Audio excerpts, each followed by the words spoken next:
Episode की शुरुआत में हम देखते हैं कि तंजीरो को एक अलग सी स्मेल आ रही होती है और तभी वो सूर के सिर वाला लड़का उस कमरे में आ जाता है। जैसे ही वो लड़का उस राक्षस पर हमला करने लगता है तो वो राक्षस अपने ड्रम को हिट करता है और कमरा पलट जाता है। तब तंजीरो वूजे बताता है कि इस राक्षस के पास स्पेशल पावर्स हैं, तुम इसे सीधा अटैक करके नहीं मार सकते। पर वो किसी की बात नहीं मानता और एक वक्त पर तो वो उस बच्ची पर पैर रख देता है और कहता है इसमें बहुत मजा आ रहा है। तब तंजीरो यू से दूर फेंक देता है और कहता है अपने पैर इस बच्ची से दूर रखो। तब वो लड़का पूछता है तुम कौन हो?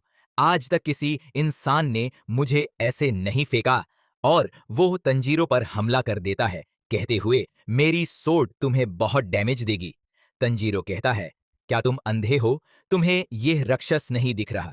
राक्षस उन पर क्लॉ अटैक करता है पर वो डॉजी करके बच जाते हैं। फिर राक्षस दोबारा रूम फ्लिप करने लगता है। तंजीरो को समझ आता है कि जब भी वो अपने पेट वाले ड्रम को हिट करता है तो क्लॉ अटैक होता है और अगर वो बाकी ड्रम्स को हिट करता है तो कमरा फ्लिप हो जाता है। पर अचानक कमरा बदल जाता है बिना राक्षस के ड्रम हिट किए। तंजीरो सोचता है कहीं यहाँ कोई और राक्षस तो नहीं है जिसके पास ड्रम्स हो। तंजीरो कमरे से बाहर निकालता है और उससे खून की स्मेल आती है। जैसे ही वो बाहर आता है तो एक आदमी की लाश दिखाई देती है। वो बच्चे को लेकर आगे बढ़ जाता है।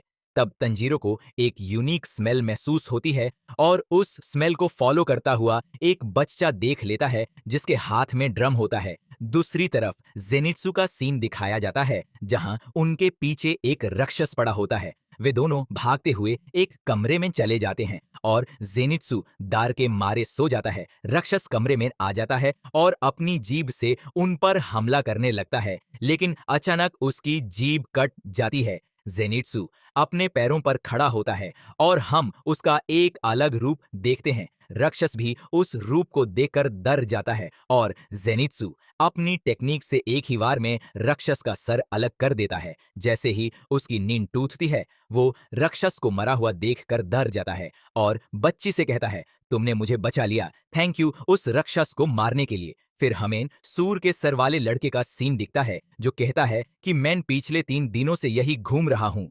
तभी एक राक्षस उस पर हमला करता है पर वो बच जाता है। राक्षस कहता है तुम बहुत हत्थे कत्थे हो, तुम्हें खाने में मजा आएगा। पर सूरमुख लड़का सिर्फ एक वार में उसके दोनों हाथ काट देता है और दूसरे वार में उसका सर।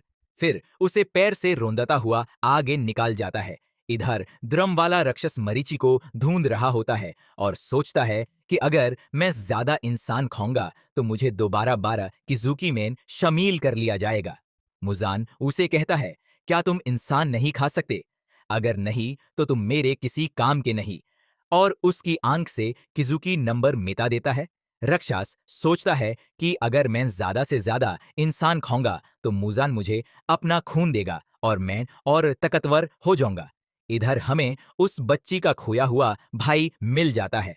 जब तंजीरो उसके जख्मों पर मरहम लगाता है तो वो बताता है कि जब राक्षस उसे यहाँ लाया था तो 3 राक्षस उसे खाने के लिए लड़ने लगे। उनमें से एक के पास ड्रम्स थे और लड़ाई के दौरान एक ड्रम नीचे गिर गया। मैंने उसे उठकर हिट किया तो मेरा कमरा चेंज हो गया और इसी वजह से मैं अब तक जिंदा हूं। वो कहता है कि मुझे वो मरीचि कह रहा था, पता नहीं क्यों। तब तंजीरो का क्रो बताता है कि मरीचि एक रेरे ब्लड टाइप होता है और एक मरीचि 100 इंसानों के बराबर होता है। राक्षसों के लिए मरीचि उनका फेवरेट फूड होता है। तब तंजीरो को फिर से राक्षस की स्मेल आती है और वो बच्चों से कहता है मुझे अब जना होगा। अगर तुम्हें जरा सभी खतरा महसूस हो तो इस ड्रम से कमरा चेंज कर लेना, मैं तुम्हें तुम्हारी स्मेल से ढूंढ लूंगा। तभी राक्षस उनके कमरे के बाहर आ जाता है और बच्चे ड्रम की मदद से कमरा बदल लेते हैं। राक्षस तेज तेज रूम फ्लिप करने लगता है। तंजीरो सोचता है चाहे तमायो ने मरहम लगा दिया हो पर मेरे जख्म अभी भी ठीक नहीं हुए। क्या मैं इस हालत में इसे हरा पाऊंगा? पर मुझे जीतना होगा। मैं अपने घर का सबसे बड़ा बेटा हूं। मेरी टूटी हड्डियां मुझे रोक रही हैं और अगर मैं पास गया तो उसके क्लॉज मुझे टुकड़े टुकड़े कर देंगे। तब तंजीरो को उरोकोदाकी की बात याद आती है, पानी को जिस बर्तन में डालो वो उसी की शेप ले लेता है। तंजीरो को अपनी 10 वाटर ब्रीदिंग फॉर्म्स याद आती हैं और वो कहता है, चाहे मेरी हड्डियां टूटी हो पर मैं तुम्हें हरा कर रहूंगा। यह मेरा खुद से वादा है। और एपिसोड यही खत्म हो जाता है।